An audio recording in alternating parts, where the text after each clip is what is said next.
Many Valley School districts are now back in session. And while teacher vacancies are less than they were last year, they are still too high, according to the Superintendent of Public Instruction. And what I found is this school year, recruiting and keeping qualified teachers in Arizona is still a big problem.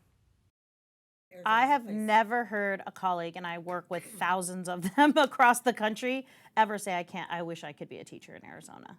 New year, old problems. Marisol Garcia is the head of the Teachers Union, Arizona Education Association.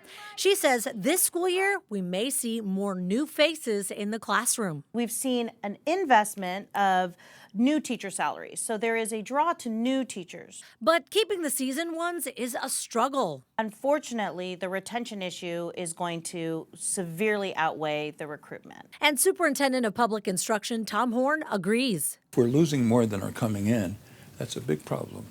In the long run, it's a huge problem. A report by the National Education Association showed average teacher salaries in Arizona ranks 29th in the nation, so near the middle. But per student spending is still among the bottom. And according to the AZ Department of Education, teacher vacancies were at 30% in 2023. This year, it is down to 15%, but that's still too high. That's still a lot. That's kids being taught by people who aren't properly trained. Because in 2022, state law was passed allowing people to teach full-time while pursuing a bachelor's degree, changing a rule stating they had to have that degree before they were hired. So the qualifications are even eased in order to help fill teaching spots. But Superintendent Horn feels two solutions will address the vacancy and retention issues. To pay them properly, and we have to support them on discipline. As far as pay, Horn is putting his hopes on Arizona Proposition 123. Well, luckily, we have a land trust with a lot of money. So under Prop 123, we can take more money than we've been taking out of the land trust. We can devote that to teacher salaries. That will depend on Arizona voters come 2026.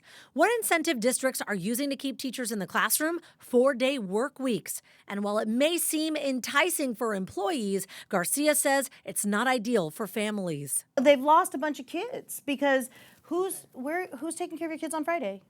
Horn and Garcia do agree something has to be done to help Arizona perform better for teachers and for students. Now, I asked Superintendent Horn about our lawmakers, if he thinks they understand the situation our education system is in right now. He says some do and some don't, and he's working to help them understand so they can work together to try and improve education right here in Arizona. Justin.